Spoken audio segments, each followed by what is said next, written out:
नमस्कार, जय हिंद साथियों। स्वागत है आप सभी का वसंत एजुकेशन ऐप पर। और आज हम एक ऐसे अहम मुद्दे पर चर्चा करने वाले हैं जो मध्य प्रदेश लोक सेवा आयोग की तैयारी करने वाले हर एक विद्यार्थी के लिए एक मुख्य पड़ाव होता है, और वो है आंसर राइटिंग। क्योंकि आप प्रारंभिक परीक्षा में फैक्चुअल फैक्चुअल रट कर प्रारंभिक परीक्षा पास तो कर लेते हैं, लेकिन कई बार प्रारंभिक परीक्षा पास करने के बाद भी आप मुख्य परीक्षा को पास नहीं कर पाते हैं। ऐसे कई विद्यार्थी हैं जो मुख्य परीक्षा के पड़ाव को पार ही नहीं कर पाते हैं। उसके पीछे सबसे मुख्य कारण है उनकी आंसर राइटिंग का प्रभावशाली नहीं होना। ये कड़वा सच सच है, लेकिन सच है। क्योंकि जब तक आपकी आंसर राइटिंग में वो प्रभावशीलता, वो विश्वसनीयता, वो प्रभावशीलता दिखाई नहीं देगी, तब तक आपके उस उत्तर पर, आंसर पर वो चेक करने वाला व्यक्ति अच्छे नंबर नहीं देगा। और जब तक चेक करने वाला व्यक्ति अच्छे नंबर नहीं देगा, तब तक बूंद बूंद से घड़ा नहीं भरने वाला है। और जब तक घड़ा नहीं भरेगा, तब तक आप इंटरव्यू के लिए यानी कि साक्षात्कार के लिए नहीं बुलाए जाएंगे। और ये साक्षात्कार तक का जो सफर है, जो मुख्य परीक्षा से होकर आगे बढ़ रहा है, और ये सबसे बड़ी समस्या कुछ विद्यार्थियों के लिए जब सामने आती है तो काफ़ी लंबे समय तक तैयारी करने के बाद वो हताश और निराश हो जाते हैं। ये उन विद्यार्थियों के लिए वीडियो है जिन्हें अब निराश होने की आवश्यकता नहीं है, हताश होने की आवश्यकता नहीं है, किसी भी प्रकार से डिप्रेस होने की आवश्यकता बिल्कुल भी नहीं है। इस वीडियो को आप एंड तक देखिए, और एंड तक देखने के बाद आप अपने आंसर राइटिंग को, यदि मैं जो मुख्य बिंदु आपको बताने वाला हूं, इन बिंदुओं के माध्यम से यदि आपने अपनी आंसर राइटिंग पर फोकस किया, तो यकीनन आपको वो आपका पद, जिसके माध्यम से आप अभी तक इस फील्ड में रुके हुए हैं, वो आपको जरूर मिलेगा। ठीक, तो अपने उस सपने को साकार करने के लिए वीडियो को एंड तक जरूर देखेंगे, और जो बातें इसमें बताई जा रही हैं उनको एक एक करके बारीकी से आप समझने की कोशिश करेंगे और उसको अपने आंसर राइटिंग में जोड़ने का प्रयास करेंगे। ठीक, तो क्लियर हो गया ये वीडियो किन विद्यार्थियों के लिए है।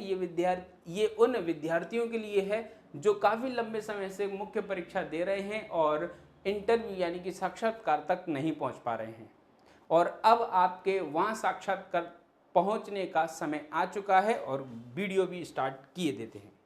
ठीक, तो ये इसका टाइटल क्या है, अच्छे उत्तर की मुख्य विशेषताएं।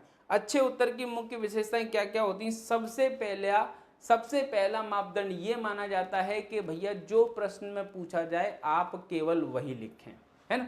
जो पूछा जा रहा है, जो पूछा गया है, आपको वही लिखना चाहिए। ये बात आप अपने दिमाग में अच्छे से गांठ बांध लीजिए, अच्छे से उसको स्थापित कर लीजिए अपने मस्तिष्क में कि जो पूछा जा रहा है आपको वही लिखना है। कभी कभी क्या होता है, जब हम आंसर लिखना शुरू करते हैं तो एग्जैक्टली हम प्रश्न को समझ नहीं पाते, और हम लिखना तो शुरू कर देते हैं, फिर धीरे धीरे धीरे धीरे समझ में आता है, अरे इसमें तो वो लिखना था। तब तक हम उससे संबंधित कोई अन्य बातें लिख चुके होते हैं, और लिखने के पश्चात एक चेक करने के जो चेक करने वाले व्यक्ति होते हैं, उसके दिमाग में आपकी एक मानसिकता बन जाती है, आपके प्रति उसके दिमाग में एक सोच बन जाती है। एक कहीं ना कहीं कहते हैं ना, first impression is last impression. तो उसके दिमाग में आपके लिए एक इंप्रेशन क्रिएट हो जाता है कि ये विद्यार्थी इस कैटेगरी का है। ठीक, और वो उस कैटेगरी के आधार पर आपको नंबर देता जाता है। जैसे जैसे अगर उसने सोच लिया है कि ये 7 नंबर वाले प्रश्नों में से उसने अपनी कैटेगरी डिजाइन कर ली है अपने दिमाग में, आपके प्रति अपने दिमाग में, तो वो आपको 3 नंबर, 4 नंबर, 5 नंबर, इन 3 में से किसी एक कैटेगरी में वो आपको रख लेगा। फिर आपके सारे प्रश्नों के उत्तर इसी तरीके से वो बिना पढ़े, बिना ज़्यादा सोच विचार किए, इनमें से कोई एक एक नंबर देता जाएगा। अगर उसने सोच लिया है कि 4 नंबर लायक विद्यार्थी तो 4 देता जाएगा, 5 वाला है तो 5 देता जाएगा, 4 वाला 5 वाला नहीं है, 3 वाला है तो 3 देता जाएगा, है ना। तो कहीं ना कहीं आप ये मत समझिए कि भैया ऐसा कैसे हो सकता है, मैंने तो बहुत अच्छा लिखा है। तो उनको कम समय में बहुत सारी कॉपियाँ चेक करनी होती, हालांकि वो पूरी कॉपी को बहुत अच्छे से पढ़ते हैं, समझने के बाद ही उसमें एक अच्छी तरीके से वो नंबर देते हैं। लेकिन है तो वो भी मानव, एक दिन में एक कॉपी चेक करेगा तो अच्छे से करेगा, लेकिन एक दिन में 20 कॉपी चेक करेगा, लगातार 20 कॉपी चेक करेगा, तो एक पैटर्न बन जाता है, एक पूरा फॉर्मेट बन जाता है, जिसके आधार पे वो अपने दिमाग को क्या कर लेता है, एक स्थिति में ढाल लेता है ना। और ये सबसे बड़ी गलती हो जाती है कि हम स्टार्टिंग को सही तरीके से आधार नहीं दे पाते। इसलिए आपने देखा होगा जब भी मैं आंसर राइटिंग करवाता हूँ, अभी हमारे जो लेक्चर्स चल रहे हैं वो आंसर राइटिंग के दौरान मैं ज़्यादा से ज़्यादा फोकस क्या करता हूँ, उसके परिचय पर। यानी जो प्रश्न पूछा जा रहा है आप उसका सटीक इंट्रोडक्शन दीजिए, उसके बारे में एकदम व्यवस्थित जानकारी दीजिए। हालांकि आपको ये परिचय वाली हेडिंग बनानी नहीं होती, किसी किसी में आप चाहें तो बना भी सकते हैं, आपको ये हेडिंग नहीं बनानी होती, लेकिन आपको लिखना उसका सटीक इंट्रोडक्शन है। जो भी प्रश्न पूछा जाएगा, जैसे मान के चलो बाबर पूछ लिया, तो आपको लिखना है मध्यकालीन भारतीय इतिहास में एक मुगल संस्थापक, बात खत्म। मध्यकालीन भारतीय इतिहास में है, विदेशी आक्रमणकारी है, मुगल वंश का संस्थापक है, तो सीधे सीधे शब्दों के माध्यम से उसका परिचय लिख दो। मध्यकालीन भारतीय इतिहास में मुस्लिम आक्रांता कौमा मुगल साम्राज्य का संस्थापक। हो गया क्लियर। ऐसे किसी भी प्रश्न को आप क्लियरली एक लाइन में उसका इंट्रोडक्शन अपने दिमाग में बिठाएं और जो पूछा जा रहा है उसी से संबंधित अपने उत्तर को आगे लगातार बढ़ाते जाएं। और जो पूछा जा रहा है उसी के आधार पर यदि आप उत्तर देते जाएंगे तो आपके उत्तर में जो फ्लो है, जो सटीकता है, जो बारीकीपन है, जो प्रभावशीलता, वो सारे स्तर पे दिखाई देने लग जाएगी। और जब पहले ही स्तर पे दिखाई नहीं देगी तो समस्या फिर वो बनी रहेगी, है ना। तो सबसे पहले फोकस किस पे करना है, इसी पे करना है कि जो पूछा जा रहा है हम वही लिखें, फालतू की चीज लिखने की कोई आवश्यकता नहीं। ठीक, ये बीए का एमए का एग्जाम नहीं है कि इसमें ऐसी भर भर के कॉपी आप दे दोगे तो वो आपको नंबर देगा तौल के। ये तौल के नहीं, क्वालिटी वाला एग्जाम है, तो आप क्वालिटी देंगे तो ही आपको नंबर मिलेगा। दूसरी चीज और इंपॉर्टेंट हो जाती कि जितना पूछा जाए उतना ही लिखना है। अरे भाई विशेषता पूछी है तो विशेषता लिखो, महत्व पूछा है महत्व लिखो, कार्य पूछे कार्य लिखो, उद्देश्य पूछे उद्देश्य लिखो। जो पूछा जा रहा है, जितना पूछा जा रहा है उतना ही लिखें। अब कुछ लोगों के दिमाग में होता है कि सर इसकी भूमिका बनाएं क्या, इसमें इंट्रोडक्शन लिखें क्या, इसमें निष्कर्ष लिखें क्या, इसमें वो भी लिखें क्या, इसमें ये भी लिखें क्या। नहीं भाई, एक तो आपका शॉर्ट नोट और उस शॉर्ट नोट के अंदर आपको लिमिटेड लाइन, लिमिटेड शब्द, तो इधर उधर की बातें नहीं, जितना पूछा जाए उतना ही लिखें। अगर उसने पूछा है कोशिका के सिद्धांत, तो कोशिका की एक लाइन परिचय देने के बाद कोशिका के सिद्धांत का, है ना, ये बात याद रखना, परिचय उसके सिद्धांत का ही हो। कोशिका के सिद्धांत का एक लाइन में परिचय देने के बाद डायरेक्टली कोशिका के सिद्धांत पे आ जानी है। ज़्यादा कोई उसमें 30 मार्क बनने की आवश्यकता है ही नहीं। ठीक, तो यहाँ पे ये दूसरा बिंदु क्लियर हुआ कि भैया जितना पूछा जाएगा उतना ही लिखेंगे। तीसरा, अर्थपूर्ण और लघु वाक्य में अपना उत्तर लिखने का प्रयास करेंगे। अर्थपूर्ण यानी कि ये बहुत जरूरी है बात को समझना कि यहाँ पे क्या लिखा है, अर्थपूर्ण। अर्थपूर्ण का मतलब आप को कहीं ना कहीं ये सिखा दिया जाता है कि भैया छोटे छोटे सेंटेंस में अपनी बात को पूरा करना है। तो छोटे छोटे सेंटेंस में अपनी जब बात पूरी करता है ना बच्चा, तो छोटे छोटे सेंटेंस बताते समय कई बार ऐसा हो जाता है कि उसके सेंटेंस से कोई अर्थ ही नहीं निकल रहा होता, कोई एक फ्लो नहीं आ पा रहा होता, कोई एक चीज जो है ना समझ में नहीं आ पा रही होती। तो हमें छोटे छोटे सेंटेंस का मतलब ये है अर्थपूर्ण होना चाहिए, है ना। ये मुख्य रूप से शॉर्ट नोट और आपके 2 मार्कर में काम आएगा, क्योंकि जब आप लिखेंगे ना शॉर्ट नोट या 2 मार्कर तो आपको कॉमा लगा के लिखना सिखाया जाता है और वो ठीक भी है। लेकिन जब कॉमा लगा के आप लगातार लिखते जा रहे हैं लिखते जा रहे हैं लिखते जा रहे हैं तो उनका एक व्यवस्थित अर्थ भी निकले। ऐसा नहीं कहीं का ईंट कहीं का रोड़ा, ऐसा नहीं करना है। भानुमति ने कुनबा जोड़ा, अच्छी बात, लेकिन आपका यहाँ पे जुड़ नहीं पाएगा, यहाँ पे वो रायता फैल जाएगा। और रायता फैलने से बचाने के लिए आप जो लिखेंगे वो अर्थपूर्ण होना चाहिए, कम से कम समझ में तो आए। जब आपके द्वारा लिखी हुई चीज समझ में ही नहीं आएगी तो बताओ कैसे नंबर देगा। कभी खुद भी अपनी कॉपी पढ़ के देखो एक बार, तो आपको पता चलेगा कि उसमें जब अर्थ नहीं निकल रहा है तो आप खुद अपने लिए नंबर अपने आप को नहीं दे पाएंगे। तो ये कमियां जो हैं आपके उत्तर में आपको एक एक करके दूर करनी है ना। फिर अगला है उत्तर के अंदर फ्लो चार्ट जो है, जिसे आप माइंड मैप भी कहते हैं, है ना। फ्लो चार्ट या चित्र आदि का उपयोग करना चाहिए। अब ऐसा नहीं कि जबरदस्ती ठूस दो। अच्छा, अब मध्य प्रदेश का कोई क्वेश्चन है तो मध्य प्रदेश में आप मैप बना दीजिए भाई, अच्छी बात है ना। मध्य प्रदेश के विश्वविद्यालय पूछें तो भैया मध्य प्रदेश का एक मैप बना दो, डॉटेड डॉटेड लगा के विश्वविद्यालय इंडिकेट कर दो, फिर उसके बारे में साइड में लिख दो, कितना बढ़िया हो जाएगा, है ना। बायोलॉजी में कोई क्वेश्चन पूछा है उसका चित्र बना दो, है ना। कोई भी सब्जेक्ट का क्वेश्चन पूछा जा रहा है, अगर वहां पे चित्र नहीं बन पा रहा है तो फ्लो चार्ट, जिसे आप माइंड मैप के नाम से भी जानते हैं, वो माइंड मैप बना दीजिए। प्रकार पूछे तो इस तरीके से झड़ी लगा दीजिए, लंबी लंबी विशेषताएं लिख दीजिए, गोल गोल चक्कर बना दीजिए, जिसमें इस तरीके से एरो निकाल के उसको वहां पे लिख दीजिए। तो प्रयास क्या करना है, थोड़ा अपना आंसर अट्रैक्टिव भी बनाना है ना। जैसे कि आप खाना बनाते हैं ना, खाना बनाने के बाद आप देखते हैं कि खाना बहुत ही बढ़िया बनाया, आज तो लोग उंगलियां चाट जाएंगे, बस आप उसमें नमक मत डालो, फिर देख लेना लोग उंगलियां चाट रहे हैं कि बुराइयां कर रहे हैं। तो हर एक चीज का अपना विशिष्ट महत्व होता है। तो नमक जो है वो खाने के अंदर स्वाद को बढ़ा रहा है, वैसे ही ये फ्लो चार्ट जो है माइंड मैप जो है, जो चित्र जो है, डायग्राम जो है, वो उत्तर की कहीं ना कहीं क्या बढ़ा रहे हैं, विश्वसनीयता बढ़ा रहे हैं, उत्तर का कहीं ना कहीं अट्रैक्शन बढ़ा रहे हैं, उस फ्लो को कहीं ना कहीं वो प्रदर्शित कर रहे हैं, जिसके माध्यम से वो अच्छे नंबर देने के लिए मजबूर हो सके। तो ये चीज कंपलसरी हो जाती है, लेकिन हर किसी में कंपलसरी का मतलब ये नहीं कि हर किसी में डाल रहे हैं।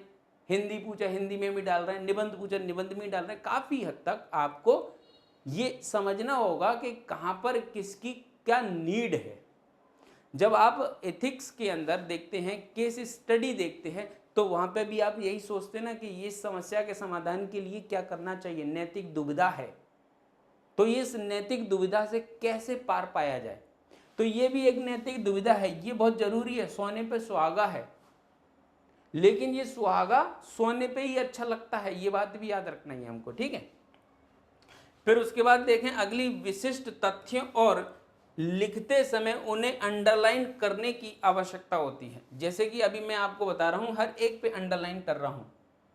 तो जो भी हम विशिष्ट तथ्य लिखते हैं, जिसके भी अनुसार, ऑक्सफोर्ड डिक्शनरी के अनुसार, के भारत सरकार के अनुसार, के फलाने वैज्ञानिक के अनुसार, के डिगाने इतिहासकार के अनुसार, तो उनको अंडरलाइन और सिंगल या डबल इन्वर्टेड कॉमा में बंद करें, जिससे वो हाईलाइटेड फॉर्म में दिखे कि आपने तो बहुत अच्छी बात लिख दी, है ना, बहुत अच्छी बात लिख दी, शाबाश, आपके दिमाग में है ना वो बहुत अच्छी बात, उस तक तो पहुंची ही नहीं, क्योंकि वो सरसरी नजर से पढ़ते हुए निकल गया और सरसराहट में उसको वो दिखाई नहीं जो आपने लिखा।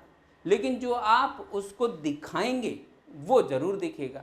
और आप क्या दिखाएंगे भैया, उसको जैसे कि ये लिखा हुआ ना, लिखना चाहिए, तो इसी को ही आपने क्या कर लिया, इस तरीके से अंडरलाइन और इन्वर्टेड कॉम बंद कर दिया। तो जब इस पूरे को पढ़ेंगे आप या देखेंगे आप, जैसे मैं इसको क्या कर दूं, पूरे को साफ कर दूं, है ना, और उसके बाद मैं इसी पे क्या कर लूं, इस तरीके से मैंने, अब इस पूरे को देख रहे होंगे तो आपको लिखना चाहिए, लिखना चाहिए वाले पे आपका स्पेशली ध्यान जा रहा है। तो जब आप उत्तर लिखेंगे, तो उत्तर लिखने के बाद आपको कुछ स्पेशल चीज जब डालनी है, तो उसको आपको क्या कर लेना है, ऐसे अंडरलाइन कर लेना है। अब जरूरी नहीं बार बार उसको खचेड़ते रहे, 2 बार खींच दो ना, लिखते लिखते 2 बार बस, तो वो हाईलाइटेड फॉर्म में दिखने लग जाएगा, है ना। तो ऐसा आपको करना चाहिए, जिससे क्या है कि आपके स्पेशल फैक्ट उसको दिखेंगे, और जब आपके स्पेशल फैक्ट उसको दिख जाएंगे तो उसको देखकर फिर वो आपको अच्छे नंबर दे देगा। नहीं, कई बार क्या होता है, आप ऐसा सोचते होंगे ना कि मैं यार ये कहना नहीं चाहता था जो आप समझ रहे हो, तो आपके उत्तर का गलत मतलब निकाला जा सकता है। तो आप जो कहना चाह रहे हैं उसी का ही वो वही मतलब निकाले, तो ये भी आपकी जिम्मेदारी है। आप वहां खड़े होकर बता नहीं रहे हैं। जैसे आप अपनी कॉपी अपने सर को चेक कराते हैं, तो वो सर जो है उसको चेक करने के बाद बोलता है ये क्या लिखा है, तो आप बता देंगे सर ये लिखा है। तो ना तो वो पूछने की स्थिति में वहां है और ना ही आप बताने की स्थिति में हो, तो उसको समझ में नहीं आएगा, वो आगे बढ़ेगा, और नहीं समझ में आएगा तो नंबर नहीं देगा। ऐसे ही आपको लिखते समय कुछ फैक्ट्स जो स्पेशल हैं उसको अंडरलाइन करते जाना है, ठीक।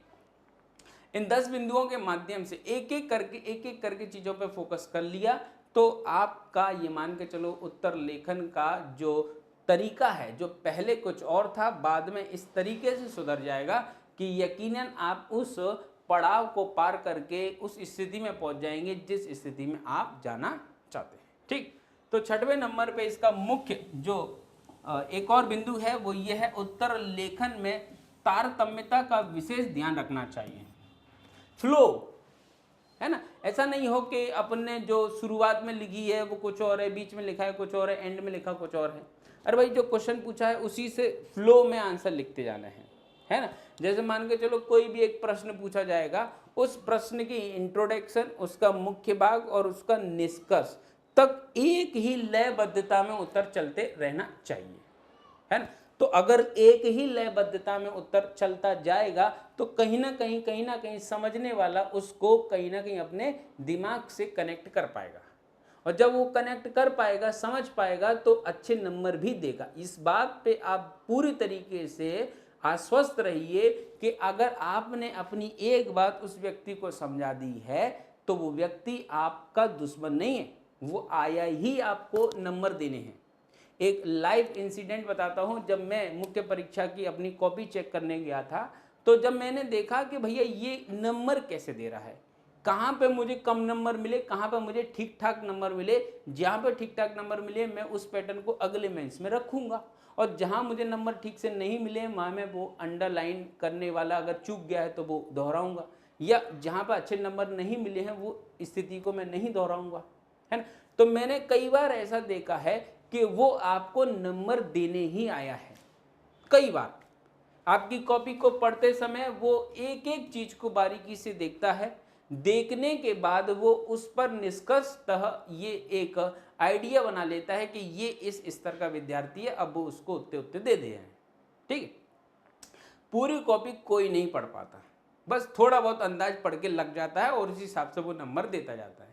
पूरी कॉपी आपको पढ़वाने के लिए उसको मजबूर करना पड़ेगा कि भाई ये भी, तो आपको कुछ अंडरलाइन करने होंगे, है ना। और एक अगर उसने पढ़ ली चीजें तो उसमें कहीं ना कहीं क्या है कि आप सीरियल्स देखते होंगे ना, नाटक जो आते हैं अनुपमा टाइप, तो एंड में वो खत्म ऐसी जगह होता है कि अगले दिन देखने की उत्सुकता बनी रहती है। तो आपका वो फ्लो है, जो आंसर लिखने का जो फ्लो है, शुरू से एंड तक वही बना रहे, व्यवस्थित, एक दूसरे, ऐसा नहीं कि सिर्फ अलग पैर अलग, कोई फैक्ट कहीं जा रहा है कोई फैक्ट कहीं जा रहा है, एक दूसरे से वो मिलाव ही नहीं है ना।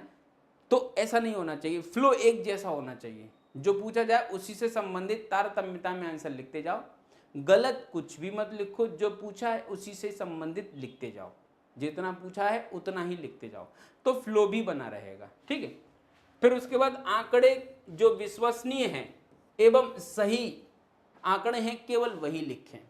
आप अपने अनुसार कुछ भी मत लिखें कि भारत सरकार के अंदर प्राप्त रिपोर्ट के आधार पर, भैया, है ना, कि जैसे कुछ वैज्ञानिक हैं उनके अनुसार, कुछ समाजशास्त्री हैं उनके अनुसार, कुछ इतिहासकार हैं उनके अनुसार, अपने अनुसार कुछ ही मत लिखो।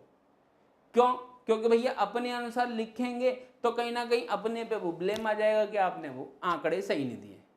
तो विश्वसनीय सरकार के आंकड़े, इसीलिए इस फैक्ट को मैं जस्टिफाई करते हुए जरूर कहूंगा करंट।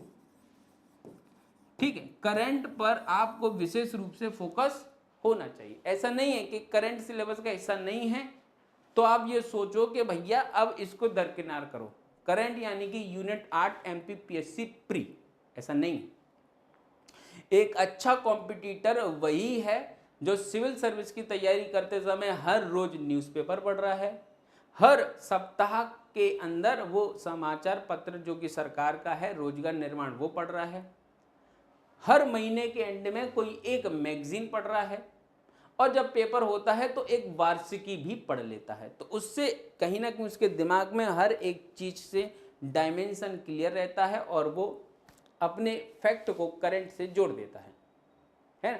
और अगर वो फैक्ट को करंट से नहीं जोड़ पाता है तो भी कोई इतनी विशेष दिक्कत वाली बात नहीं है, लेकिन जो आंकड़े लिखता है वो किसी रिपोर्ट के अनुसार लिख रहे हैं, भाई वो संदर्भ तो बताना चाहिए ना, है ना। वो संदर्भ अगर आप नहीं बताएंगे तो संदर्भ के न बताने के कारण कहीं ना कहीं उस फैक्ट की कोई वैल्यू नहीं रह जाती, कोई वैल्यू नहीं रह जाती, क्योंकि वो आप अपने मनगढ़ंत, जैसे आप लिखते ना कि जल सुरक्षा के उपाय, तो जल सुरक्षा के उपाय जनमानस को जागरूक करना चाहिए, तो क्या मतलब है, ये तो सामान्य सा फैक्ट है, सबको पता है।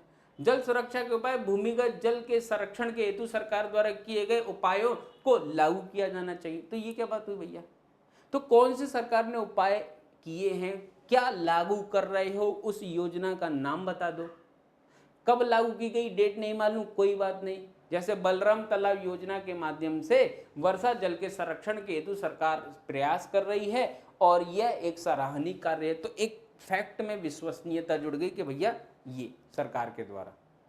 तो हमें फैक्ट को विश्वसनीय बनाना है, ऐसा आराम से, जो ऐसा हर एक कॉमन बात नहीं लिखनी, क्योंकि हम ये कॉमन लिख देंगे, सराहनीय कार्य है, किया जाना चाहिए, है ना। पर्यावरण संरक्षण के लिए व्यक्ति को जागरूक होना चाहिए, लोगों को अपने कर्तव्यों पर ध्यान देना चाहिए, व्यक्ति की नैतिक जिम्मेदारी है कि पर्यावरण संरक्षण के लिए कार्य करें। तो इन बातों का कोई आधार ही नहीं है। इन बातों के आधार के न होने से वो आपको नंबर नहीं देगा। लेकिन हाँ, अगर आप कोई आंकड़ा डाल रहे हैं, कोई फैक्ट डाल रहे हैं और उसके पीछे सरकार की रिपोर्ट लिख देते हैं संदर्भ के रूप में कि इसके अनुसार ये बात कही गई है और उसका परिणाम आपको क्लियरली उसमें लिख देना है, तो कहीं ना कहीं आपका आंसर बेहतर स्थिति में पहुंच जाएगा। क्योंकि जब तक वो विश्वसनीय आंकड़े प्राप्त नहीं होंगे, आपके उत्तर के प्रति विश्वास भी नहीं बढ़ेगा कि कहां से आप लिख रहे हो, बताओ। तो विश्वसनीय आंकड़ों को लिखने के लिए संदर्भ का होना बहुत जरूरी है, ठीक है। फिर उसके बाद देखेंगे यहाँ पे कि 8वां पॉइंट क्या बता रही है। 8वां पॉइंट बहुत जरूरी है, विश्लेषणात्मक प्रश्नों के उत्तर सभी पहलुओं की उचित व सही व्याख्या होनी चाहिए। जब आप कोई प्रश्न लिख रहे हैं, जैसे ये मुख्य परीक्षा के अंतर्गत जो फुल क्वेश्चन आता है, ये उससे संबंधित है फैक्ट। क्योंकि एक प्रश्न आया, वो ये आया कि निम्नलिखित में निम्नलिखित नहीं, जैसे ये प्रश्न आया कि इस आप क्या समझते हैं, इसके प्रकार को बताते हुए इसकी मुख्य विशेषता एवं महत्व लिखिए। तो 3-4 सेगमेंट होगा ना एक एक क्वेश्चन में। एक ही क्वेश्चन में जब 3-4 सेगमेंट आ जाते हैं तो हर एक को अपने को प्रॉपरली डील करते आना चाहिए, है ना, कि वो परिभाषा शुरुआत में हम उतनी ही लिखें जितने में हमें वो नंबर दें। ऐसा नहीं कि अगर किसी ने पूछा है कि इससे आप क्या समझते हैं, है ना, इसके लक्षण और कार्य लिखते हुए इसकी विशेषता लिखिए, तो आप उससे क्या समझते हैं यही पूरे पेज में समझा दिए। फिर लक्षण विशेषता कार्य के लिए अगले पेज में छोटा छोटा लिखेंगे तो फिर कैसे काम चलेगा, है ना। एक ही प्रश्न के अंदर लगभग 2 या 3 सेगमेंट जब जुड़े होते हैं, एमपीपीएससी 3 तक पूछ लेता है, ये क्या है, इसके क्या प्रभाव है, इसका मूल्यांकन कीजिए। तो क्या है प्रभाव और मूल्यांकन, तो ऐसी स्थिति में क्या है, इसे 2 नंबर मिलेंगे, है ना। इसका प्रभाव, इससे 4 नंबर मिलेंगे। इसका मूल्यांकन, इससे भी 4 नंबर मिलेंगे। तो 4 4 8 और 2 10। अब क्या है, इसी को ही आपने पूरे पेज में बता दिया। तो 2 नंबर को पूरे पेज में लिखने का क्या ही मतलब है ना। तो हमें प्रश्न के बीच में संतुलन स्थापित करना होगा और उस संतुलन के आधार पर आंसर को भी संतुलित रूप में परोसना होगा। यदि आंसर संतुलित नहीं होगा, प्रश्न के अनुकूल नहीं होगा, तो फिर ऐसी स्थिति में नंबर भी नहीं मिलेंगे।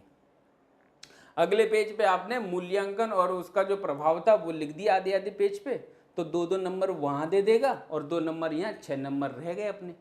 जबकि हम आधे पेज में वो क्या है वो समझा दिए, है ना। और एक पेज से थोड़ा प्लस, मतलब आधा पेज बचा और आधे पेज का वो थोड़ा और हिस्सा, यानी कि पौना पौना लिखेंगे, कोना कोना, नंबर अपने को अच्छा मिलेगा, है ना। तो ऐसी स्थिति में अगर हम वो डिवाइड कर लेंगे कि 4 नंबर के अकॉर्डिंग हमें कम से कम आधा पेज से थोड़ा ज़्यादा, आधा पेज से थोड़ा ज़्यादा लिखेंगे, तो ऐसी स्थिति में हमें लास्ट में निष्कर्ष लिखने तक का समय मिल जाएगा, शब्द बच जाएंगे और हमारा आंसर में जो फ्लो है वो आ जाएगा। जो तुलनात्मक रूप से हमें संतुलन बिठाना है वो भी बैठ जाएगा। तो कई बार हम क्या करते हैं, हमारा जो फुल क्वेश्चन होता है और उस एक प्रश्न के अंदर हम ये विश्वसनीयता जो है वो नहीं जोड़ पाते। विश्लेषणात्मक जो प्रश्न है उसके उत्तर में सभी पहलुओं पर उचित या सही व्याख्या नहीं कर पाते, किसी एक को ज्यादा कर देते हैं, किसी एक को कम कर देते हैं, तो उसी हिसाब से नंबर मिल जाते हैं, है ना। फिर उसके बाद एक ही प्रश्न में 2 या 2 से अधिक प्रश्नों का समावेश हो तो उनका उत्तर लिखते समय उनके मध्य उचित समन्वय होना चाहिए। जो अभी मैं बात कर रहा था वो यहाँ पे भी लागू हो रही है।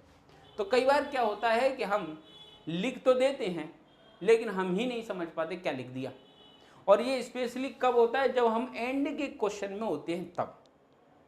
लेकिन एक कहावत और है, पहली वाली कहावत तो आपने सुनी होगी कि first impression is last impression, है ना, ये बात कहानी सुनी है आपने, कहावत सुनी है। तो एक और है, वो भी आपने सुनी होगी, अंत भला तो सब भला। तो अंत भला तो सब भला इसलिए क्योंकि अंत तक आते आते कुछ भला नहीं हो पाता, क्योंकि अंत तक आते आते 3 घंटे में से लगभग पौने 3 घंटे जब बीत जाते हैं, तो लास्ट के 15-20 मिनट जब बचे होते हैं और 2 क्वेश्चन जब लिखने होते हैं, तो हाथ भी जवाब दे जाता है, दिमाग भी जवाब दे जाता है, और उसी समय आपकी क्वालिटी अगर निकल कर आ रही है तो ही आप सही मायने में कॉम्पिटिटर होंगे। और उन्हीं 2 प्रश्नों को आपने और बेहतरीन तरीके से लिख दिया, तो ये मानकर चलो वो पहले क्वेश्चन को उतनी ही ईमानदारी से चेक करता है जितनी ईमानदारी से वो लास्ट के चेक कर रहा है, या हम ये कहें कि लास्ट के क्वेश्चन को वो उतनी ही ईमानदारी से चेक करता है जितने फर्स्ट, क्योंकि उसको पता चल जाता है कि बीच में तो सब एक जैसे हैं, कि रगड़ते जा रहा है, रगड़ते जा रहा है। एंड तक किसने अपने आप को संभाल के रखा, शुरुआत किसने बेहतर करी, बीच में किसने बढ़िया तारतम्यता बनी, हर एक स्तर पे आपका उत्तर बेहतर, तो आपको नंबर भी मिलेंगे बेहतर। लास्ट में ये है कि मध्य प्रदेश लोक सेवा आयोग, पॉइंट है यहाँ पे, पी हो गया ए, पॉइंट्स एंड हेडिंग में लिखे हुए उत्तर को ज्यादा अच्छी तरीके से क्या करता है, पसंद करता है। ये वही अपने अपने इंटरेस्ट है। अगर आप यूपीएससी की तैयारी कर रहे हैं तो आप पैराग्राफ में लिख दे रहे हैं तो वो भी उनको चल जा रहा है। लेकिन मध्य प्रदेश लोक सेवा आयोग के अंदर जो कॉपियां जाती हैं मुख्य परीक्षा की, वहां पे तो वहां पे पॉइंट वाइज, हेडिंग वाइज, है ना, एक एक करके चार्ट वाइज, फ्लो वाइज जब जा रहे हैं ना, तो उनको ये देख के ना मजा आ जाता है और उसके आधार पे नंबर अच्छे मिल जाते हैं। तो आप उनके चेक करने के पैटर्न को समझ रहे हैं, तो आप अपने लिखने के पैटर्न को भी उसी हिसाब से ढाल लीजिए। समझ में आया इतना सारा, कि ये जो 10 बिंदु हैं, ये 10 बिंदु जो हैं वो आपके, ये मान के चलो 10 का दम है। एक एक करके एकदम से सब पे काम करने की कोशिश बिल्कुल नहीं करेंगे, एक एक करके पहले धीरे धीरे धीरे धीरे धीरे धीरे एक एक करके चीज़ों को क्या करते जाएंगे, आगे बढ़ाते जाएंगे, और एक एक चीज़ को आगे बढ़ाते जाएंगे, सुधारते जाएंगे। और ऐसी स्थिति में जब आपकी स्थिति मजबूत होती जाएगी तो आप खुद देखेंगे आपके आंसर राइटिंग में क्या बदलाव आया है। जो आपको पहले 3 नंबर मिल रहे थे वो अचानक से 4 या 5 क्यों हो गए, जो आपको पहले 5 नंबर मिले थे उसमें आप 6 नंबर क्यों मिलने लगे, उसके कारण को आप पहचानने लग जाएंगे, और उस पहचाने हुए कारण को ही आपको सतत रूप से अपने जीवन का हिस्सा बना लेना है। लास्ट में एक बात और कहूंगा कि जब आप किसी अधिकारी से बात करते हैं तो वो कोई और काम भी कर रहा होता है, तब भी आप पे ध्यान दे रहा था, हाँ हाँ बोलो मैं सुन रहा हूँ, कान से सुनता हूँ, आप बोलते जाओ, यानी कि उसका ध्यान है। और दूसरी बात ये, आप बकर बकर बकर बकर बकर बकर लगे रहते हैं और वो एंड में एक बात कह देता है, तो दिक्कत क्या है भाई, समस्या क्या है, तो आप फिर कंफ्यूज हो जाते। इतना सब कुछ तो बता दी, उसको समस्या ही नहीं समझ में, उसको तो आई लेकिन आप ढंग से समझा नहीं पाए, है ना। तो कम से कम शब्दों में बेहतर से बेहतर बात करने के लिए रामबाण होगा आपके लिए आपका खुद का बना हुआ सिनॉप्सिस, किसी दूसरे का भी नहीं, क्योंकि दूसरे का बना हुआ सिनॉप्सिस आपके लिए नोट्स हो जाएगा, उतना ही रटोगे ना, और जितना रटोगे उससे ज़्यादा दिमाग में विचार आएगा ही नहीं। इसलिए खुद पढ़ो, पूरा नोट्स पढ़ने के बाद उसमें से कीवर्ड्स निकाल लो, अपने सिनॉप्सिस बनाओ, वो तुम्हारा हथियार है। जहाँ जाओगे ये हथियार आपका साथ देंगे, जब भी बोलने को कहा जाए आपके पास विचार रहेंगे, क्योंकि पढ़ के निकाले ना, निकले निकलाए तो फिर वो उतने से ही ना, किसमें कि कुएं के मेंढक जैसे, तो विचार नहीं बनेंगे तो अप्लाइड प्रश्न नहीं लिख पाओगे, है ना। तो हर एक स्तर पे हमें क्या करना है, अपने आप को मजबूत करना है, ठीक। और अगर एंड तक आप वाकई बने रहे हैं, आपने वीडियो पूरा देखा है, तो अगर पसंद आया हो तो लाइक ज़रूर करेंगे, अपने दोस्तों के साथ शेयर भी करेंगे, और अगर वीडियो को पहली बार देख रहे हैं, चैनल पर पहली बार विजिट कर रहे हैं, तो चैनल को सब्सक्राइब जरूर करेंगे, जिससे इसी प्रकार के बहुत ही बहुमूल्य वीडियोस जो हैं आपकी तैयारी को धारदार बनाने के लिए हम समय समय पर लाते रहेंगे। ठीक, नमस्कार, जय हिंद।